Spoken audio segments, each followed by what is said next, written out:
It's important to understand what the 5G is doing and what they say it's doing. We're told on the IEEE beamforming document that this technology cooked your eyes like eggs in World War II.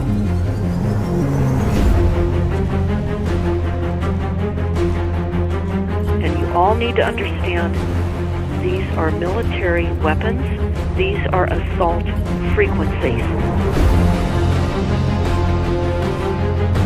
If you garner nothing more than that, that's what you need to know. It's microwave radiation warfare, is what this is.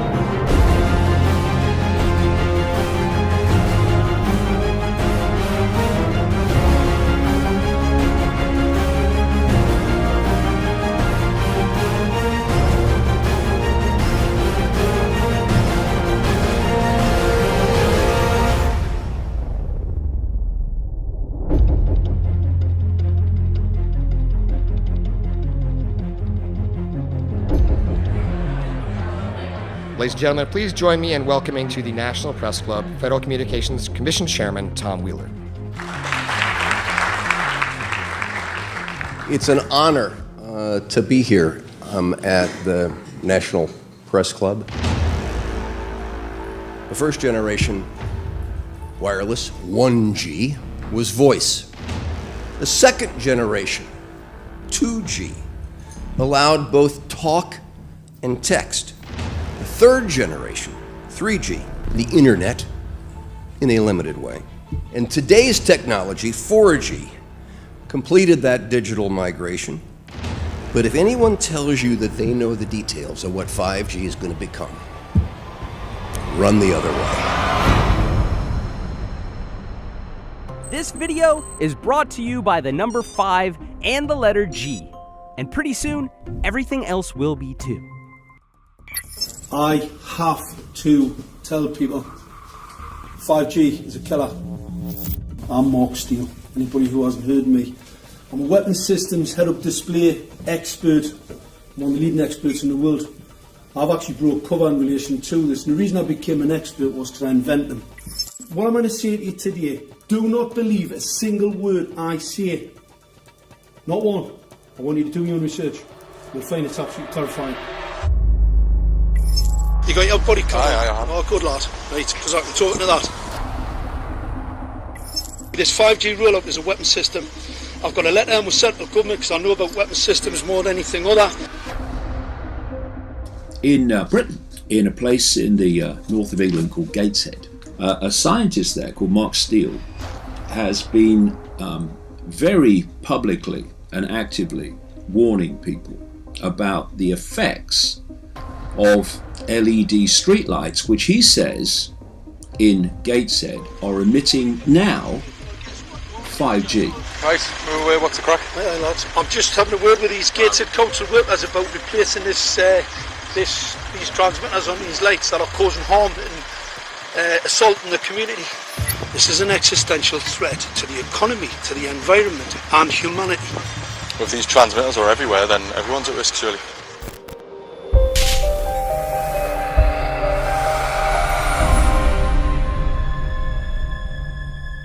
There's a lot of confusion about what 5G is.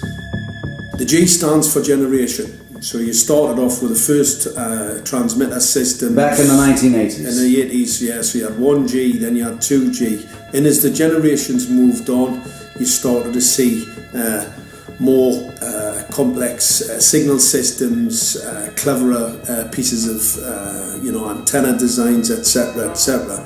So the whole thing became more data, quicker downloads, etc., etc. However, 5G is something completely different. Alright, let's get a breakdown. Let's tell the people what this really is. This is the 5G transmission device. Blinking heck, that's a hell of a beast, that, isn't it? These are the uninsurable transmitters. Just get a good look at that, guys, because obviously I know there's quite a few experts who want to see more detail about the transmitters and the chipsets. Just have a good look, boys. This is the control management system masquerade. There's an antenna there, you see that? What is this phased array antenna here? What's that? This is for phased array, alright? As you'll see, it's got a driver, it's got some chip there. It's one chip. Look at the chipsets on this. This is your dystopian world. What did Gateshead Council say? I'll tell you what, I think we better send some of these educated fools back to school, or just send them to prison. Whichever's the easiest. I think prison's probably better. Alright, that's 5G, guys. That's 5G hardware. You must consider the whole part played by electricity in nature. Human beings cannot go on developing in the same way in an atmosphere permeated on all sides by electric currents and radiations. It has an influence on the whole development of man. This life of men in the midst of electricity, notably radiant electricity, will presently affect them in such a way that they will no longer be able to understand the news which they receive so rapidly. The effect is to damp down their intelligence. Such effects are already seen today. Even today, you can notice how people understand the things that come to them with far greater difficulty than they did a few decades ago. Rudolf Steiner, 1924. Rudolf Steiner noted that in 1924, since then our atmosphere has become far more permeated with electric waves of widely diverse types. There's no doubt now that electric waves, electromagnetic forces, cause direct biological effects. There's thousands of peer-reviewed papers on this subject. There's no doubt about it. But what are these effects? How are they affecting us? What can we do about it? We're now at a stage where we're putting in what's called 5G, which is a special type of broadcast for high-density information transfers. And it turns out that this is the same frequency bands that are used in crowd dispersal weaponry.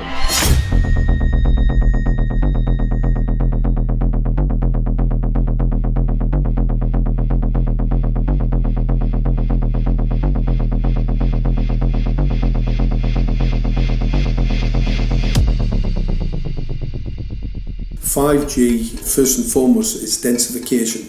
So it's significantly more transmitters at close proximity to a human, and it is also a sophisticated, illegal, unlawful transmitter. What I mean by that is it is a high gain dielectric lens antenna, and what that allows 5G transmitters to do is to 3D map its environment in your home. The 868 megahertz frequency is specific for battlefield interrogation systems, so sub-gigahertz. It allows the signal to travel through concrete brickwork with ease, and it can actually data gather. It is a target acquiring system. Phased array is basically radar off the battlefield. It is extremely good at identifying targets and being able to lock onto targets.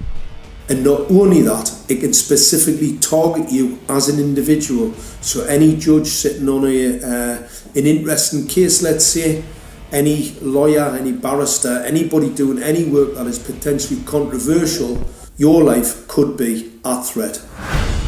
So the antenna design that you currently have on top of these LED streetlights, masquerading as a control management system, is basically battlefield interrogation equipment. The first phased array unit was actually called Mammoth, used by the Germans during the Second World War to identify Allied aircraft. Obviously things have moved on significantly since then.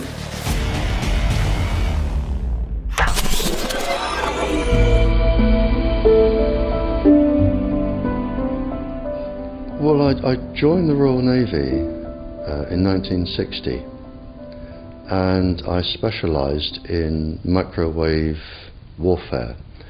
Radar, obviously, which uses microwave, but they don't just teach you radar, they teach you all about microwaves and other uses. So I understood about microwave warfare and how it can damage people, how it can harm people. Microwaves then were used as weapons, as they are today. It is a perfect stealth weapon, and when governments don't like a group of people, For instance, the ladies who protest at Greenham Common in England about the American missile base they camped, they were microwaved. We microwaved Catholics in Northern Ireland to make them sick. It goes on all over the world, and it's a weapon that you don't know you're being targeted because the dose is very, very low, which is actually more dangerous than a high dose. It's very, very low, and it may take a year or two, but you can cause neurological damage and cancers with low-level microwaves, and you can make all your opponents sick. It's a perfect weapon for a government. Our impulses are being redirected. We are living in an artificially induced state of consciousness that resembles sleep. Their intention to rule rests with the annihilation of consciousness. We have been lulled into a trance.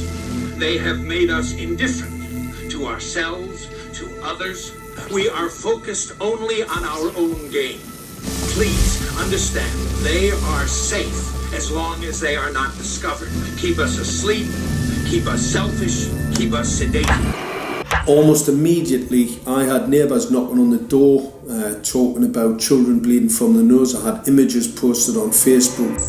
And one neighbour in particular came to my door and mentioned the fact that since the LED street lighting had been installed, she was bleeding from the nose every single night. I thought it was unbelievable. However, I spoke to another neighbour who lived not far from the first lady who mentioned this, and she also confirmed that since the LED street lighting had been installed, she also had started to develop nosebleeds and had never had nosebleeds before in her life. That then put me on a journey to investigate. I measured microwave radiation levels from the transmitters on top of the LED streetlights. The basic 868 megahertz, it was significantly higher than the current Council of Europe 1815 resolution, which is a maximum of 600 millivolts. I've measured up to over 3,000 millivolts. 5 to 6 times higher than the guidelines. Significantly higher than the current Council of Europe 1815 resolution, which states that 200 millivolts should be the maximum. The Bioinitiative report states that it should be significantly less than that. So we've got the Council of Europe, that's, you know, the international criminal courts are stating that, you know, the learned judges have said that 200 millivolts, and I'm measuring in bedrooms in Gateshead, minimum 600 and up to 4,000. Does this mean that in 2020, 2021, when 5G is destined to roll out globally, that you're going to get those kind of readings everywhere all the time? Everywhere all the time. Worse than that? Worse than that. Yes, 5G will connect the Internet of everything. If something can be connected, it will be connected in a 5G world. Hundreds of billions of microchips connected in products from pill bottles to plant waterers, requiring massive deployment of small cells. We won't wait for the standards. Now, to make this work, the 5G build-out is going to be very infrastructure intensive. We must reject the notion that the 5G future will be the sole provenance of urban areas. The 5G revolution will touch all corners, and that's damn important. The interconnected world of the future will be the result of decisions we must make today.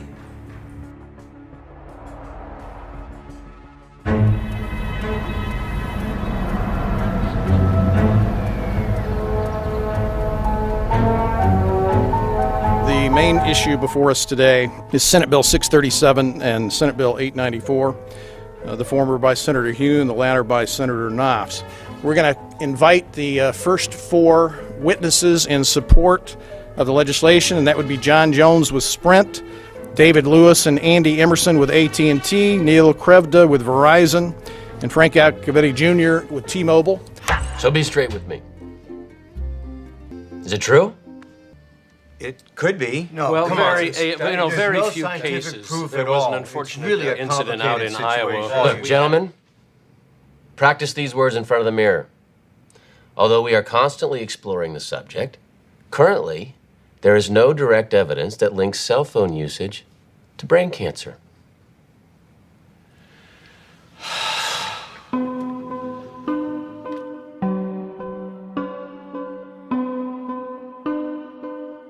I'm Sharon Goldberg. I'm an internal medicine physician. I've practiced medicine for 21 years, and my background is mostly academic, internal medicine, hospital-based, clinical research, and medical education. I'm a certified Microsoft small business specialist. I worked on space station designing the cabling system for the airlock module, where I was responsible for EMI, EMC analysis, which is electromagnetic interference, electromagnetic compatibility. I am a professor in the Department of Epidemiology, Biostatistics, and Occupational Health, and I teach there both toxicology and health effects of electromagnetic radiation. My name is Daphne Tachover, and I'm the founder of an organization called We Are the Evidence. We are an organization that represents the many adults and unfortunately many children who have become very sick from wireless technology radiation. There seems to be a couple false Easter eggs being put out there right now. I want to make sure we dispel that right off the gate.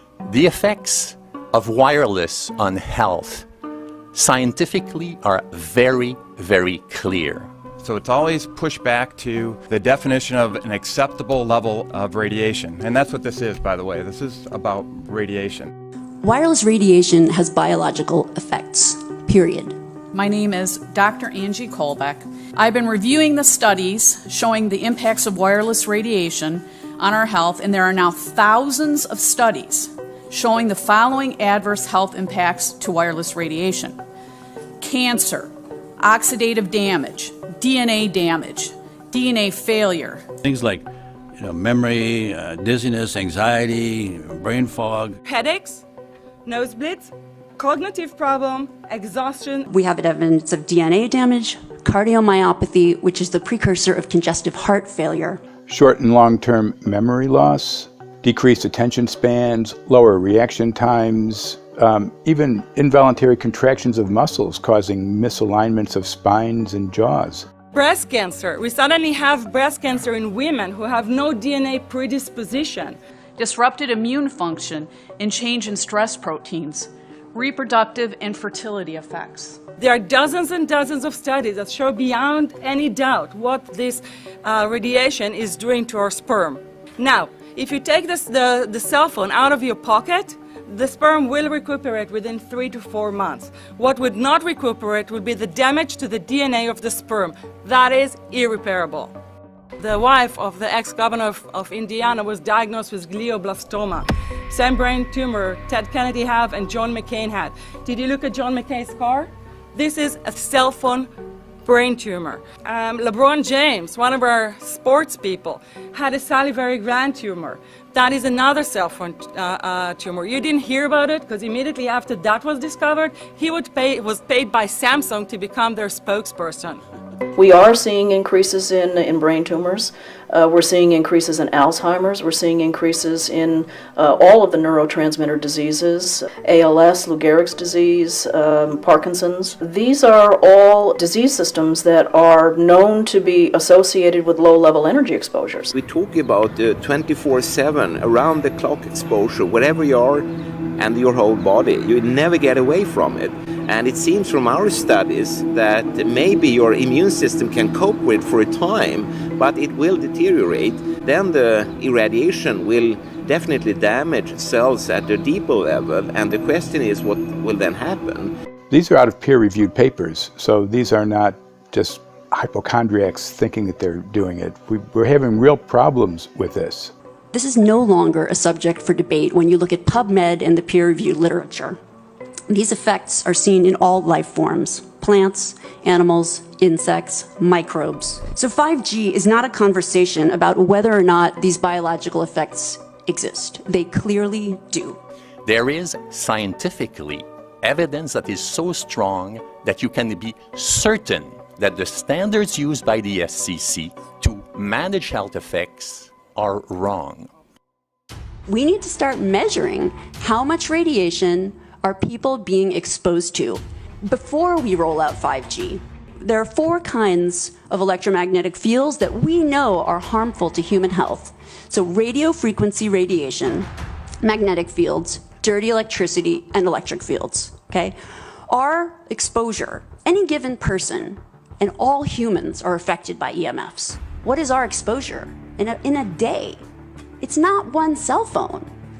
It's cell phones, it's multiple wireless networks, it's smart meters, it's cell towers.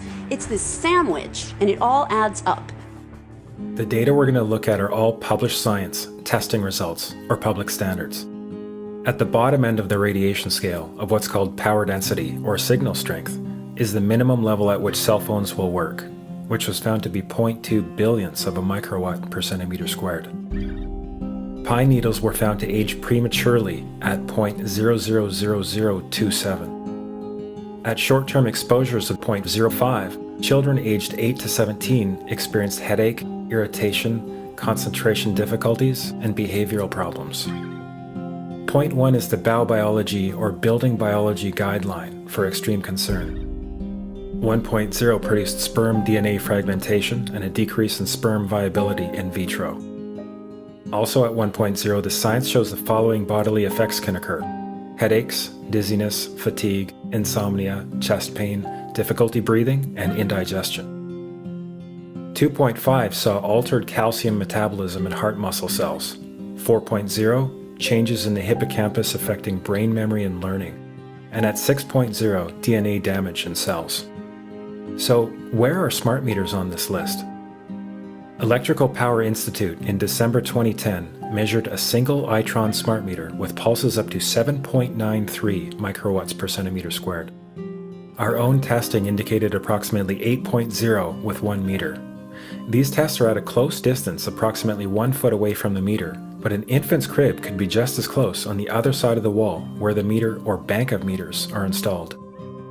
Even though there are all these known health effects at levels far lower, Switzerland, Liechtenstein, and Luxembourg see fit to set the standard at 9.5. And China, Poland, and Russia, 10.0. This is the same level at which behavior has been altered, producing reflexes of avoidance following 30-minute exposures. A room of 12 smart meters, very common and even a conservative number in an apartment building, tested at 19.8 microwatts per centimeter squared. This is hundreds of times higher than levels which clearly indicate harmful effects. So, how can utilities and governments get away with forcing these devices on everyone? This is how. In Canada and the US and several other civilized countries, the safety limit is set at 600 to 1,000 microwatts per centimeter squared. This so-called safety limit is literally tens of thousands of times higher than levels which are known to damage health according to peer-reviewed published science.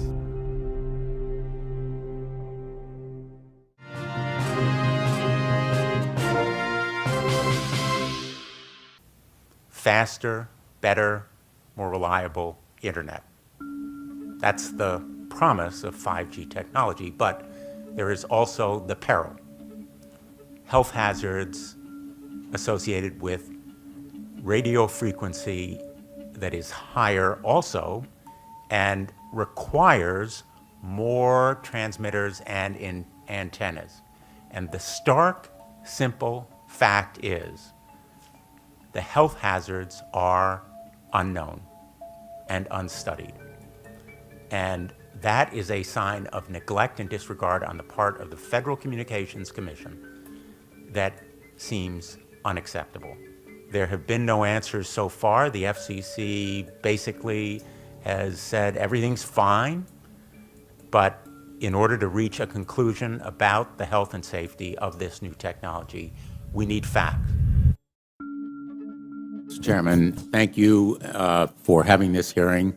5G, as you well know, also uses higher frequency waves that don't travel as far and will rely on a network of hundreds of thousands, potentially millions of small cell sites. And the question then is, are there any health implications, any public safety implications to those additional sites that are likely to be located close to homes, schools, workplaces, and closer to the ground, correct? correct, Senator. Yes. So my question for you, particularly Mr. Gillen and Mr. Perry, how much money has the industry committed to supporting additional independent research? I stress independent research. Is that independent research ongoing? Has any been completed? Where can consumers look for it? And we're talking about research on the biological effects of this new technology. Thank you, Senator. I think, thank you for your focus on the issue. Safety is paramount, and as you alluded to, we rely on the expert agencies, we rely on the findings of the FDA and others as to the requirements to keep all of us safe. There are no industry-backed studies, to my knowledge right now. Happy to visit with you as to what opportunities you think there needs to be more studies, and we're always for more science. We also rely on what the scientists tell us. So essentially, the answer to my question, how much money? Zero. I can certainly follow up with you, Senator. To my knowledge, there's no active studies being backed by industry today. Anybody else know of industry commitments to back research, fund it, support it, to ascertain scientifically the health effect? No, I'm not aware of any. So there really is no research ongoing. We're kind of flying blind here, so far as health and safety is concerned. Thank you, Mr. Chairman.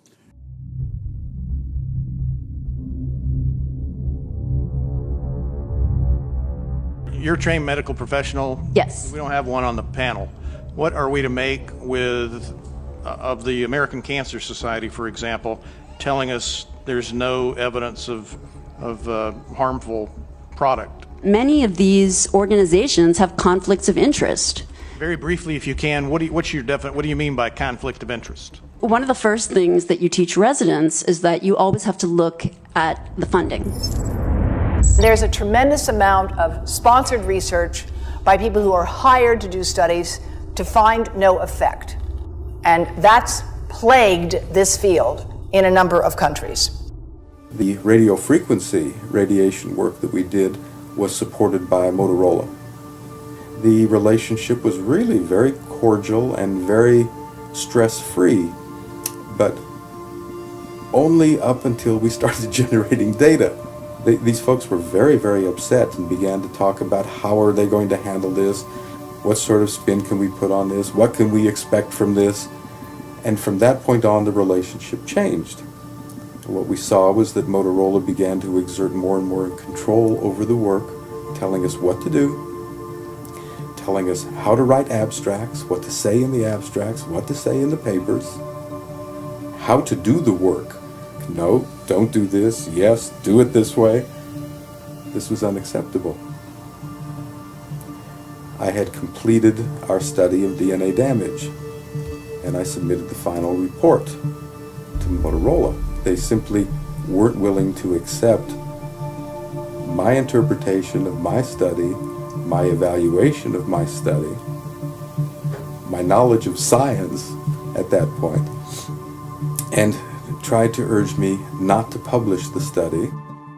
Did you hear about people coming to you as far as having complaints about illness? We were made aware of health complaints following installation of smart meters, and we wanted to verify this using our field work. So I measured the field of about 30 different people while they stood 1 foot in front of the smart meter, and in every single case, the human energy field was obliterated as they stood in front of the smart meter. So in our first slides, what we see is normal cells, and the structure of the cells is intact and sound. This is what we would expect from a normal sample. So after 2 minutes of exposure in front of the smart meter at about 1 foot away, we see a totally different story. Sample 1, you can see a lot of degradation in the cells. The cell walls have been broken, and you see changes in the cells which are called mycoplasma. It shows a mutation to the cell.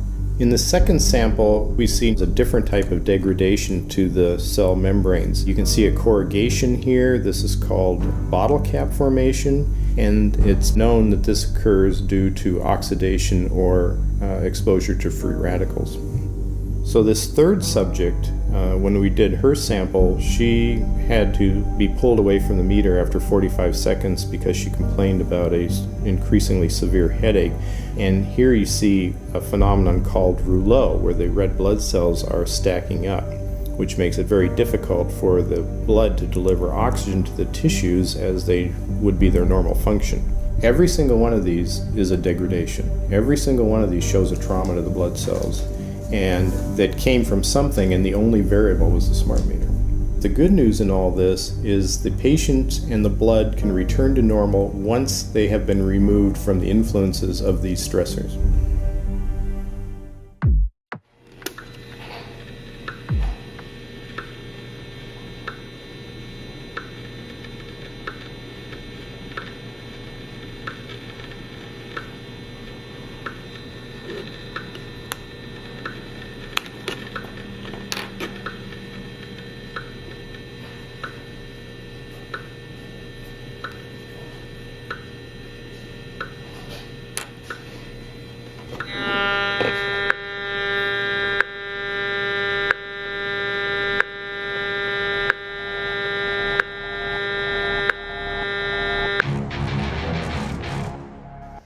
Some of the effects that we can look at, well, one thing is just our regular Wi-Fi, 2.4 gigahertz.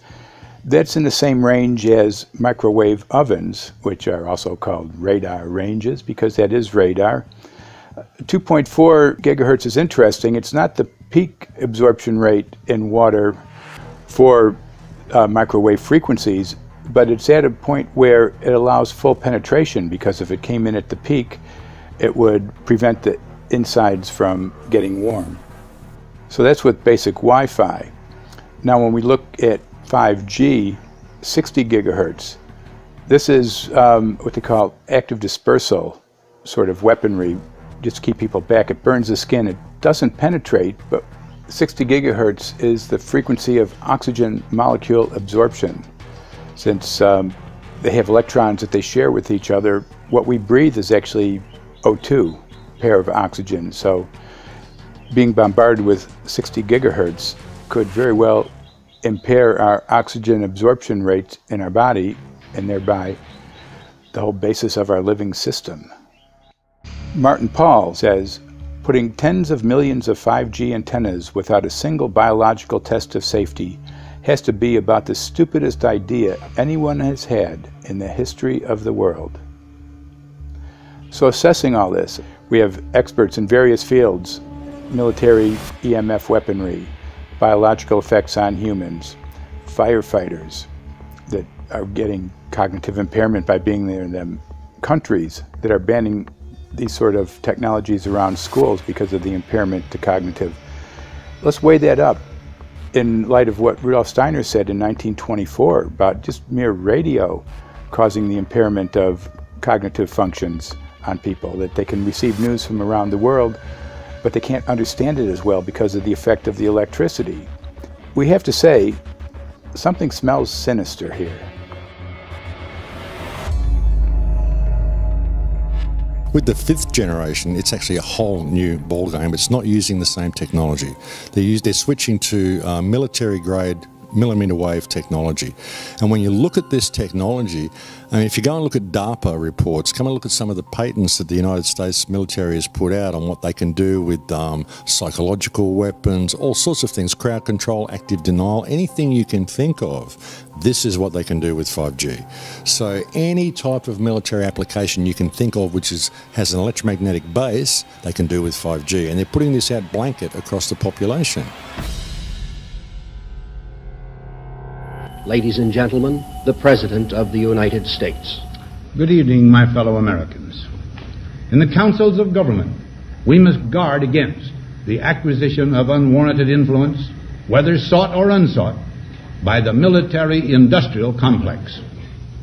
The potential for the disastrous rise of misplaced power exists and will persist.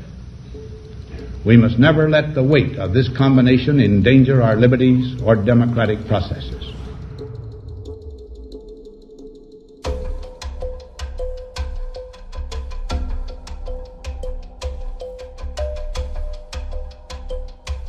The FCC is a capture agency. They probably conducted what I believe to be the biggest fraud on the public ever conducted.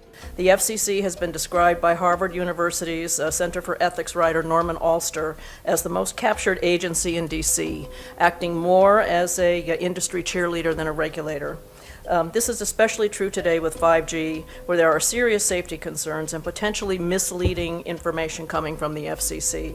For example, the previous chairman of the FCC is Tom Wheeler. He was the head of the Wireless Lobby Association for 14 years. Now remember, Obama told us there would be no lobbyists in his administration, so he took the biggest lobby and put him as a head of the FCC. And that's damn important.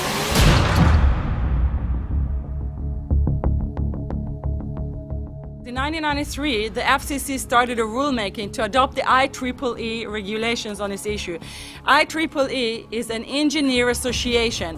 Why is it that we adopt regulation of engineers who maybe know how to measure this radiation when it's passing a wall, but not when it's passing a body? All our health agencies objected it, saying that it makes no sense to adopt engineer association, that they had not even one biomedical person on their team. They are effectively indemnified against adverse health impact lawsuits when the acceptable limits are higher than the limits actually shown to show harmful health effects. The FCC guidelines were developed for short-term exposures, 6 minutes, 30 minutes, depending on it's a phone or an outdoor exposure. And they have absolutely no connection to the biological effects that have been very clearly summarized in the Bio Initiative. So as you can see, there's a number of individuals in this room today that have serious concerns about this as regards to their health. If one of your companies decides to put one of these small cells up at a pole that's within, say, 50 feet of one of their houses, what recourse do they have to say, is there a way to move it somewhere else? There's language in the bill so that the authority can require the applicant to come forth with certification of compliance with the FCC's rules related to radio frequency emission.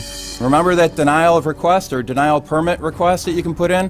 It's going to point back to the acceptable levels as determined by the FCC, not the EPA or not the CDC, the ones who usually take care of health concerns, but by the SCC, which is staffed by former members of the telecommunication industry. That's the fox guarding the henhouse.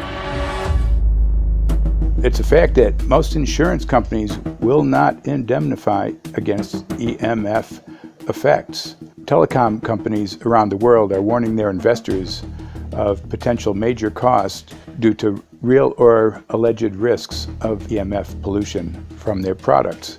Interestingly enough, they're warning their investors, but they're not telling their customers. They're basically keeping it quiet because that's where their money comes from. So we're using technology that could be very potentially harmful to us, and the investors know it.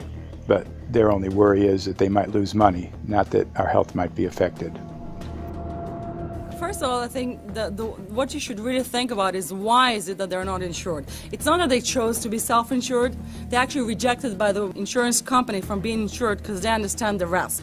So the insurance companies, the big insurance companies, will not insure the telecommunications? So there's insurance companies, and then there's what's called secondary insurance companies. Secondary insurance companies are the insurance companies that insure the insurance companies. So in an event, an insurance company, let's say I insure Verizon, and it may not be able to meet the claims, then the secondary insurance company is kicking in. Like Lloyd's of London? Sorry? Like yes, Lloyd's of exactly. London? So two leading ones would be Lloyd's of London and Swiss Re.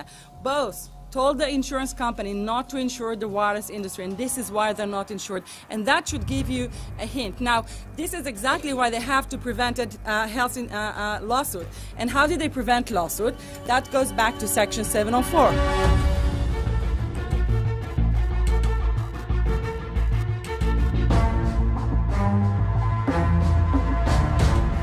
Section 704 was passed in 1996. This is how our rights in regards to health were taken away by the wireless industry. What this legislation did, it gave the power to regulate the health effects of wireless technology to the FCC. FCC is a spectrum auctioning agency. It's not a health agency. They don't even have one biomedical person on their team. And then the other thing that Section 704 did, It actually took the power from the states to regulate location of cell towers based on health. And what does it mean? It means that if they want to put a cell tower in front of your home, you cannot go to your city council and say, hey, stop, I don't want it. I just heard in a lecture that there are 10,000 studies proving that it's harmful. I don't want it. My child is sick. They will tell you, stop. You're not allowed to mention this in the city council because Section 704 says that if you will, and if the application will be rejected, the city will be sued, can be sued by the wireless industry.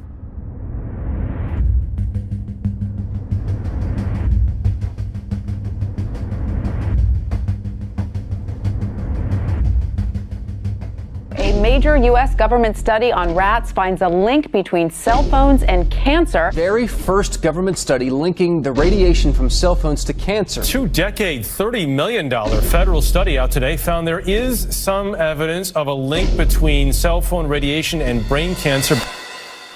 Professor, what is the NDP? I've heard that study several times. NDP is what? So it's a $25 million study on rats and mice that was supposed to demonstrate that there were no effects of radiation below thermal. And in fact, it demonstrated exactly the opposite. And it follows on the heels of two major studies on animals that said exactly the same thing. And that study was designed perfectly to make sure that it cannot be challenged, that there will not be any doubt. That's why it took them 14 years. That's how they prevented discussion of health. And why do they want to prevent discussion of health if there's no problem with health? Simply put, FCC is completely unprepared, unable, and possibly unwilling to oversee 5G for safety, even as it barrels toward us. They are falling back on tired definitions and panaceas long since disproven by science. To make matters worse, recent FCC rulings and numerous industry-friendly bills passed at state and federal levels between 2016 and 2018 removed the last vestiges of local and state review over infrastructure siting, just when we need it the most.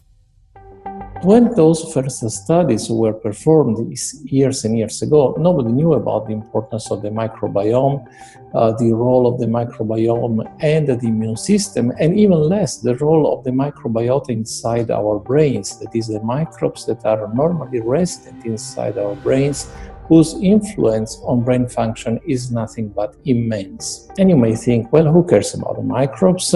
The less microbes we have, the better it is. Well, we know by now that this is not absolutely the case, because microbes are truly essential for the development and function of all our organs and systems. Our immune system is based on the microbes we have in our gut. And our brain also has microbes that influence its function. In tests, it's been found things like mold. If you grow mold inside a Faraday cage, it'll grow one way, and then even if the electromagnetic fields are around, take the Faraday cage away and some sort of 600 biotoxins are developed within the mold because of the effects of the EMFs upon it. Electromagnetic fields, even of weak quality, have an effect upon our microbiome, which is really essential to our whole being. This is going to eviscerate microbial DNA inside human beings, which is our effective operating system, number one. So it may not impact human DNA in laboratory experiments right now, and they're saying it doesn't impact human DNA. But given that human DNA is less than 1% of the cellular DNA in the human body, the rest of the cellular DNA is microbial, and we know that this will eviscerate microbial DNA. So we're talking about a takedown of the operating system of human beings. Exactly. I couldn't have put it better myself.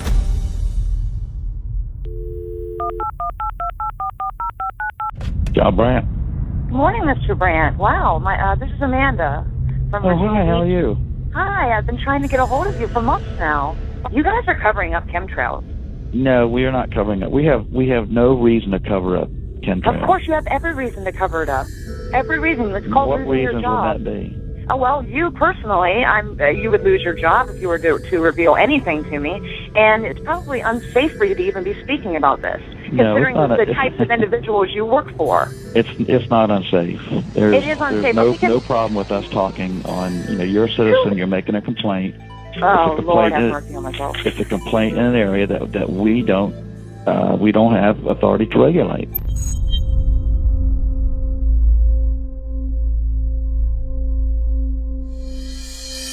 So the connection between chemtrails and 5G.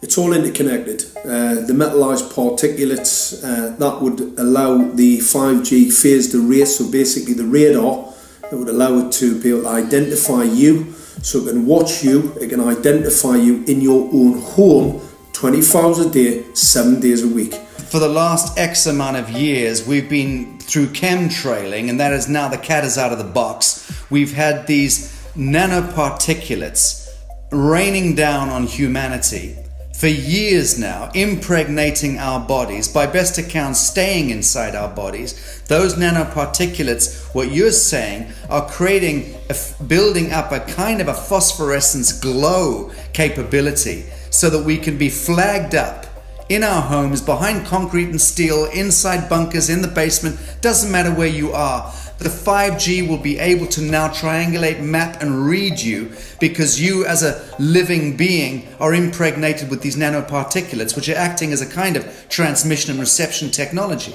It's exactly, absolutely exactly.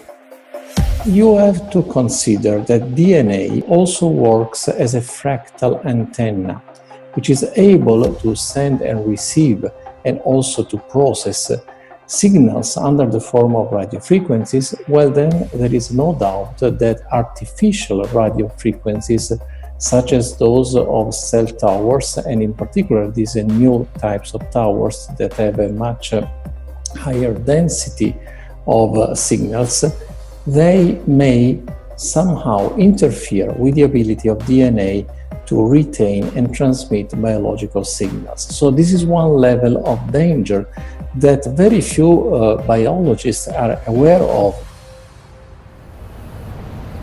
How much effort was put forward to address this, what most of these people are, or many of these people are here for, which are the health concerns? Was there any dialogue back and forth? Was there any working? Was there many studies evaluated to look at regarding this area? Maybe not every person that has concerns on the legislation was brought to the table. Okay, so from your perspective, you feel that there was a legitimate amount of time to evaluate the data that the opposition would have on this? Absolutely, and I wouldn't put forth something that I didn't believe in. And I'll tell you, as I mentioned earlier, and it's been commented several times amongst the panel here, this is truly an economic development issue. Our 3-year-old, again at home, is outraged when we pull out the driveway and he's not able to access Wi-Fi.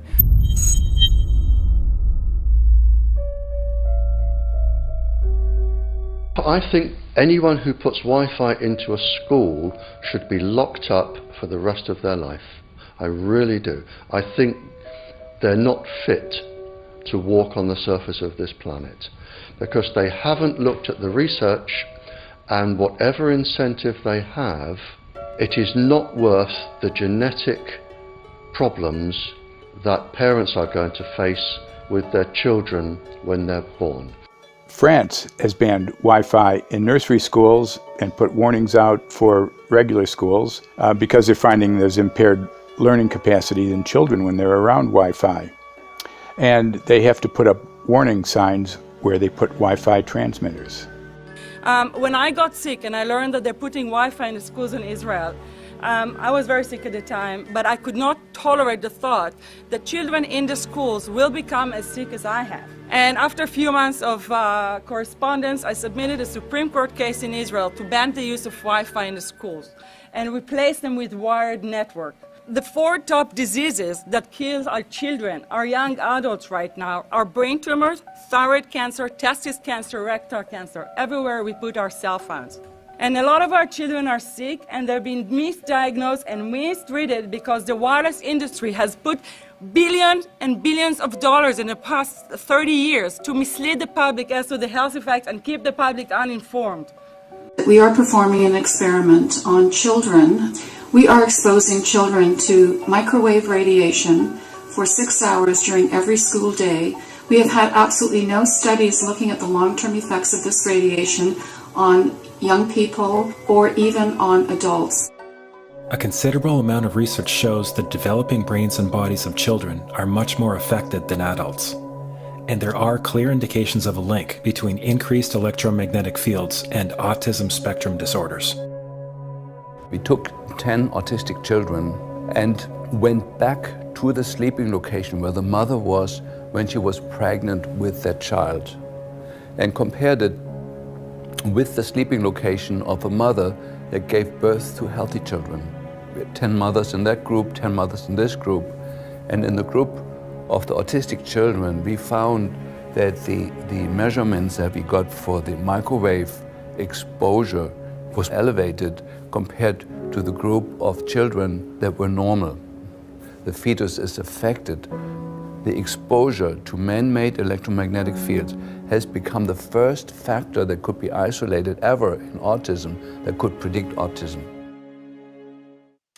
The fifth generation of wireless technology, or 5G as it's being rolled out worldwide without safety testing. Let me say that again, without safety testing. And how we've got scientists and doctors and environmental organizers saying, stop this. Because in terms of the effects of wireless radiation, the science is in. Wireless radiation can lead to cancerous heart tumors, brain tumors, DNA damage. Wireless radiation is linked to infertility, to autism, Alzheimer's, and more. And guess what? All the effects that I just listed, those are some of the effects that are known according to the technology that's being seen today. First of all, you have to know that we know that the other EMFs that we're exposed to are already known to be health risks. And basically that 5G, because of the frequency that's going to be used and because of the extraordinarily high pulsation levels that will be used, is a much bigger threat to our health than the things that we already have, which are very substantial threats to our health. We're not just talking about the intensity. We're talking about the frequency and the very high level of pulsations. There's a huge literature which shows that pulsed EMFs, EMFs that pulse up and down very rapidly, are in most cases much more biologically active than our non-pulsed EMFs. Every single wireless communication device communicates via pulsations, but the industry completely ignores this issue. The problem with 5G is that they're planning to put out tens of millions of these antennae all over the place without doing one single biological safety test. Are you implying possibly that we, the consumers, are the guinea pigs since they haven't really done tests to see the effects in a smaller setting? I mean, that's not an implication, it's a statement. We are, yes. Cancer is not the main concern that I have. I'm really concerned about sperm count and about effects on pregnancy. How many of you know that 1 in 6 American couples is unable to have a child when they want to? How many of you know that last year the birth rate in this country dropped the most that it ever has in recent history, 3% in a single year? People look at the sperm, and people use cell phones, and the sperm, usually sperm swim, and they swim straight. But if you expose them to radio frequency, mobile phone waves, they swim in circle. Studies have been done here in Australia, taking sperm from healthy men. And one test tube gets exposed to cell phone radiation, and one test tube is not exposed to mobile phone radiation. And then the results are evaluated. And this is a measure of vitality. We measure how well the sperm swim. This is a measure of motility. This is a measure of mitochondrial DNA damage. They have 3 times as much damage on their DNA if they have been exposed to mobile phone radiation. The data on that are rock solid. Cell phones can damage sperm quantity and quality. Your embryo, your uterus in the fetus, where your child is developing for the first 100 days, in the ovaries, the eggs do not have that protection. So they are at maximum risk from radiation. And for the first month or so, you wouldn't even know you were pregnant. You wouldn't even be taking precautions. That is the main danger area. So you give birth to a daughter, but her ovaries are now contaminated. She may be normal, she may be genetically damaged, but her ovaries are at the most risk. So when your daughter grows up and she becomes pregnant and has a baby, this is where one of these eggs will be fertilized and come out. So the real damage here is your grandchildren. That is where it is going to show most. Do you think that there is a chance that within the third generation of females, they may be irreversibly sterile? Not in the third generation, but in the fifth generation, and that would for humans be something in the order of 150 years ahead of us. And of course, then it's too late to say that you are sorry, and it's very too late to say stop. There is a wealth of papers. I mean, we're talking about thousands of published papers in the scientific literature, few of which, or sometimes none of which, have entered the official documentations from authorities and likewise. So I think it's really time to have an independent compilation of data. Such was done at August 31st, 2007 in the form of the Bioinitiative report, of which I was one of the authors. And then we put together approximately 2,000 scientific references on a little bit more than 600 pages, clearly saying that if you, for instance, if you are a rat or a mouse or a cell or a molecule, you should definitely not allow yourself to be exposed to this. And in the meantime, we have this full-scale experiment using our own kids. One interesting case, John Patterson, he was a telecommunications engineer in Sydney, Australia. Very brilliant man. For 20 years, John tested Telstra digital systems. Over the time, he realised the dangers of electromagnetic radiation. It disrupts the bioelectric system of your body, which is really your brain, your nervous system, how your muscles talk. And he tried warning of these effects through different agencies, through his company. Got all the test gear out and measured it and drew up a report, and I was immediately removed from service. Finally, in 2007, he took matters into his own hand. He commandeered a used British Army tank and went and destroyed 6 cell phone towers in Sydney, Australia, because he wanted to stop this. He was trying to make a point. The message was that how dangerous it was. You know, these people were elected by us to manage our infrastructure in a responsible manner. That is the sole purpose of government if it's going to exist at all. And if it doesn't do that, then it has no right. It is invalid. So we need to pull this infrastructure down. We really do. But in order to do that, I mean, we can't just be some violent domestic terrorist. You've got to bring this awareness to the people that these towers are doing them damage. You don't need bandwidth that fast. And they're not doing it so you can download movies quickly. They're doing it so they can track every single thing you do and bring in this social crediting system to control even everything you think. There's a story about a lady called Claire Edwards. She was a United Nations staff member, and she was warning of the potentially catastrophic dangers of 5G technology. I took the issue to the UN Secretary General, Antonio Guterres. He is a physicist and electrical engineer, and lectured on telecommunication signals early in his career, yet asserted to me that he knew nothing about the dangers of 5G. Current public exposure levels are at least 1 quintillion, that's 18 zeros, 1 quintillion times above natural background radiation, according to Professor Olle Johansson of the Karolinska Institute in Sweden. The highly dangerous biological effects of EMFs have been documented by thousands of studies since 1932, indicating that we may be facing a global health catastrophe orders of magnitude worse than those caused by tobacco and cigarettes. 5G is designed to deliver concentrated and focused electromagnetic radiation in excess of 100 times current levels in the same way as do directed energy weapons. There is currently an international appeal signed by 237 EMF scientists from 41 nations, urging the UN and particularly the WHO to exert strong leadership in fostering the development of more protective EMF guidelines, encouraging precautionary measures and educating the public about the considerable health risks, particularly the risks to children and fetal development. Sorry, because we are talking with someone that is a little bit ignorant on these things. You're talking to the Wi-Fi systems? I become worried because I put those devices in my house. I will have to, I confess my ignorance on this. We will have to, but I'm going to raise this with WHO, which I think is the organization that might be able to deal with it properly, because I must confess I was not aware of that danger.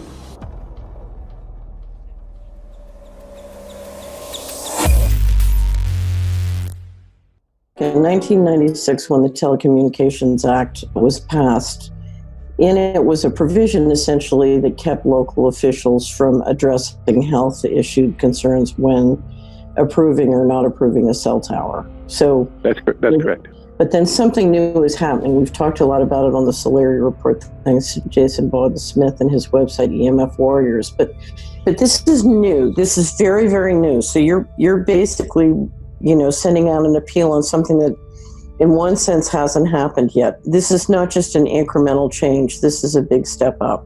It's a sea change. An onslaught's not an improper word. It's a bombardment.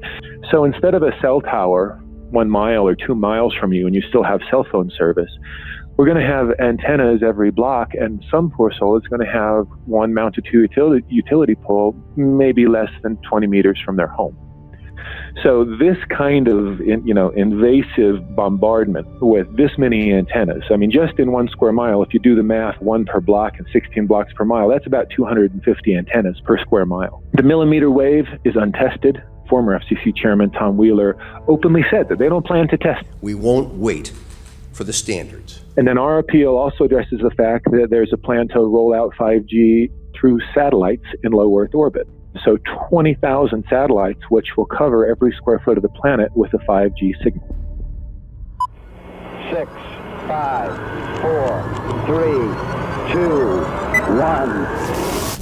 1. Night after night, politicians and other leaders were telling Americans that Sputnik revealed that we were at great risk.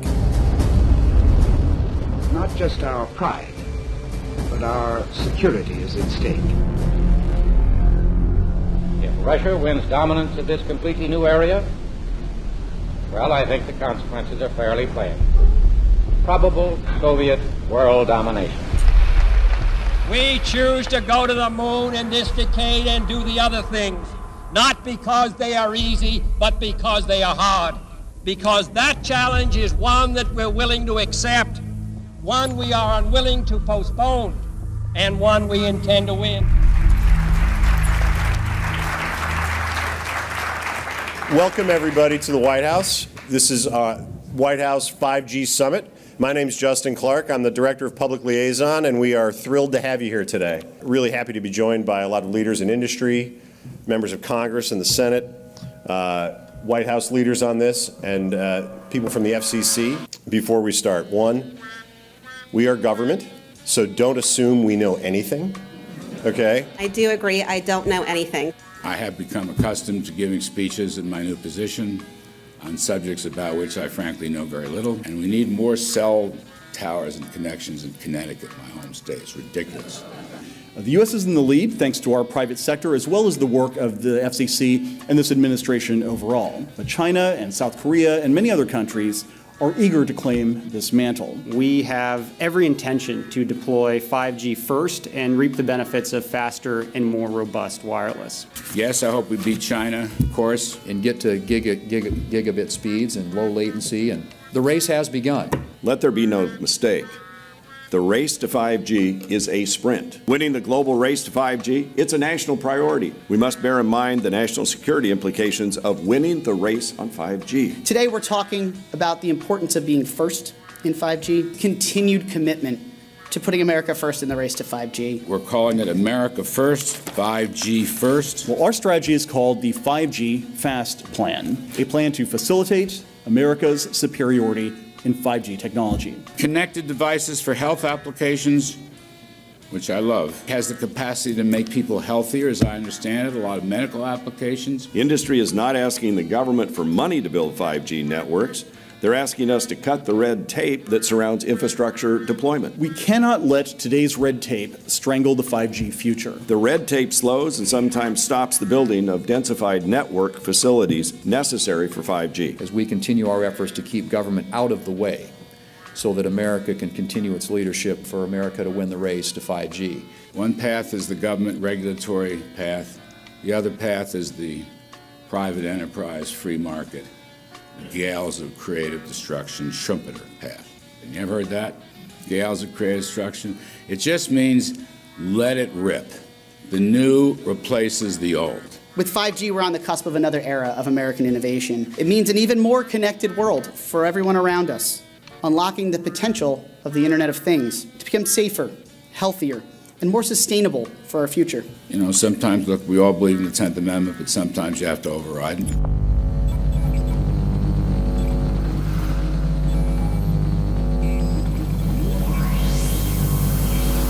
By the way, the 1996 bill permits that kind of override. We're not here to be completely heavy-handed, but sometimes you got to do what you got to do. And some of these states or cities that don't want to cooperate want to shake us down. We can't allow obstacles and barriers to stop this movement. That's all.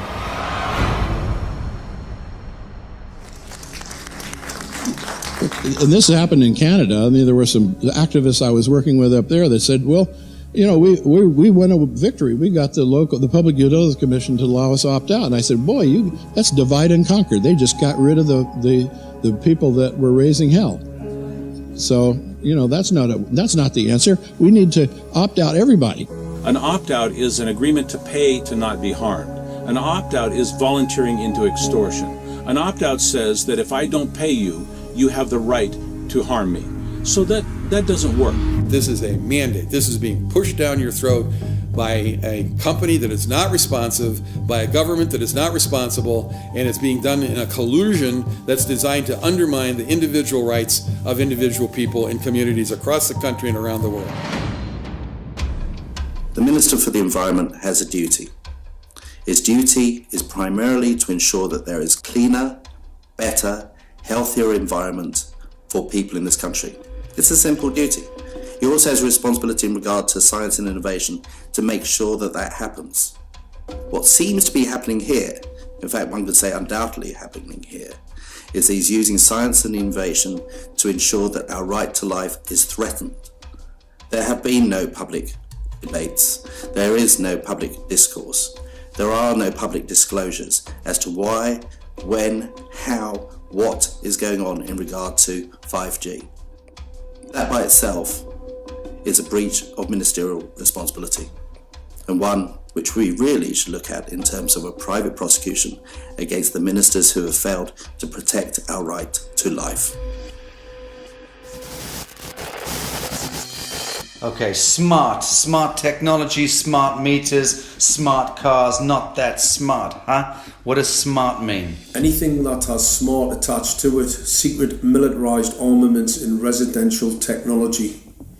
That's where smart came from.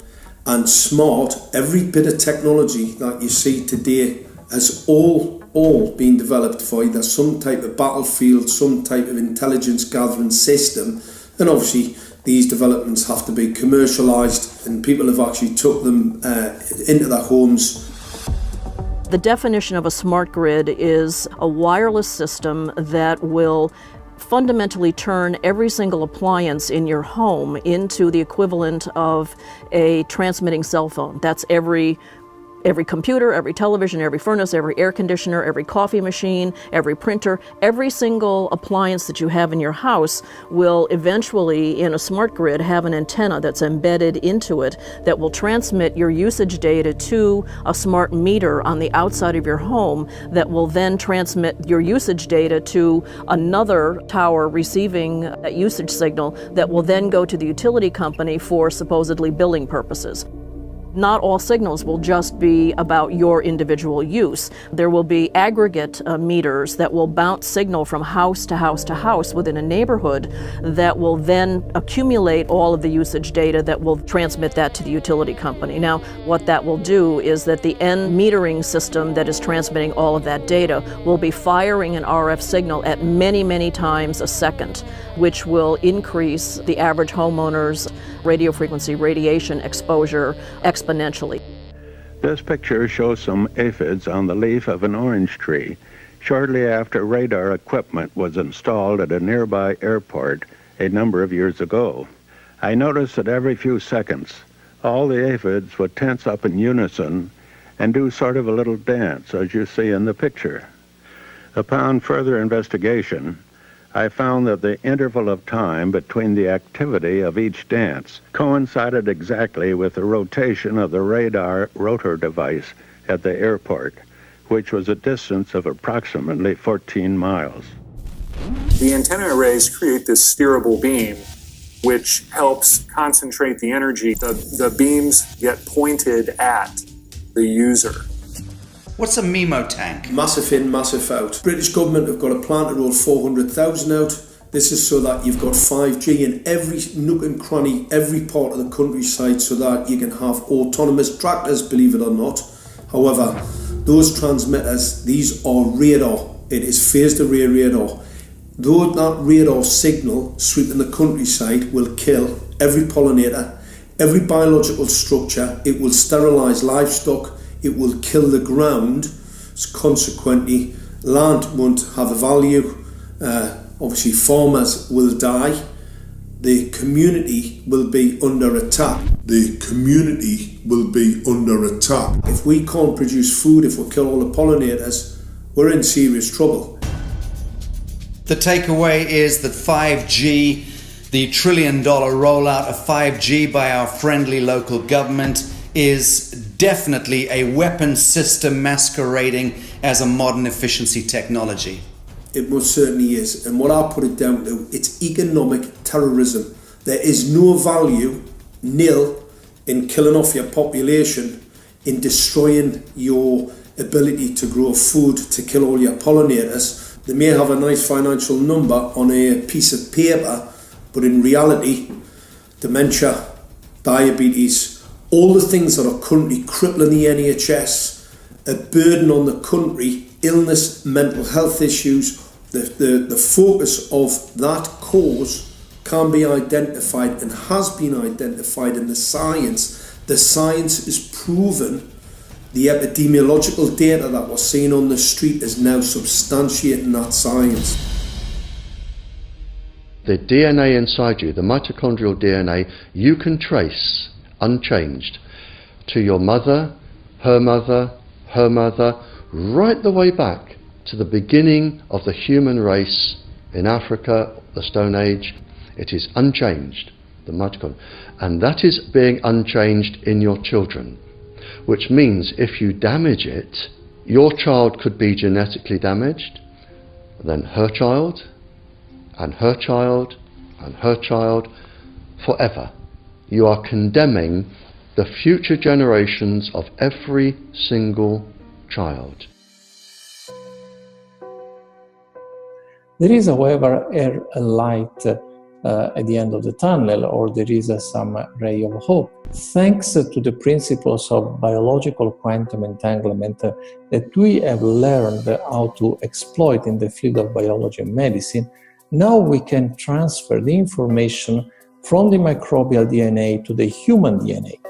And in so doing, we can train, so to speak, the microbes to withstand whatever extreme condition they are exposed to, including this new technology. And then we can train them to transfer this resilience of theirs to our DNA. So let's say that there are good reasons to be worried about the introduction of these new technologies, but fortunately, since the knowledge in the field of quantum biology, in the field of microbiome medicine is advancing as fast as potentially harmful technology, then we can exploit this knowledge to protect ourselves from any real potential or perceived danger from these new technologies. I've met with molecular and cellular biologists, with blood microscopists, with weapons development experts, frontline activists and researchers, and all the stories I'm hearing from these experts and pundits leads to the same thing. 5G is almost certainly the end game. It is an extinction event brought into our homes, into our classrooms, onto the high street, into the very cells and DNA in our human bodies. It is such a perilous threat that it is almost impossible to imagine, let alone describe. When the 5G signature goes live, it will tap into a multitude of satellites which are in geosat orbit around the surface of the Earth. Millions of surface antennas will pick up that signaling and will then scatter the signaling into hundreds and hundreds of millions of different micro antenna systems set up on street lamps and even in your home, which you're not aware of incidentally. The LED light bulbs in your home invariably contain the micro or nanotech lens flare capacitors which will receive the 5G signaling, and it will proliferate the 5G signaling everywhere by exploding the signal into billions of photons which will target everything all at the same time. This is stealth technology. This is invisible science. But what it means in simple terms is that you will be flagged up, visible, trackable inside your own home. Anywhere you move on the surface of the Earth, they will have a lock and load tracking capability over you. You will be visible to invisible masters, each one of us, all the time. Today, our governments and the corporate sector have managed somehow to infiltrate the mainframe of our civilization and are pushing through a $20 trillion infrastructural rollout without any, and I mean without any, health science running behind it. There have been no tests. Your government and your health authorities are either in collusion on this matter of genocide and ecocide, or they're just damned stupid, and I would suggest it is the latter. Shame on the technologists and the electricians who are furthering this technology in our homes, in our offices, in our streets. Shame on the legislators and the parliamentarians and the troglodytes and bureaucrats that proliferate our society today. Shame on that echelon for putting their signatures to contracts which allow the fast tracking of this technology into our homes and onto our high streets. Shame on the parliamentarians and international leadership whose wet ink signatures and seals of office are sanctioning and permissioning the rollout of something which is arguably the greatest threat to humankind. Shame on each one of us who now fail to get up out of our homes, walk out of our front doors, and challenge every so-called authority who dares to violate our bodies, our homes, and our future generations.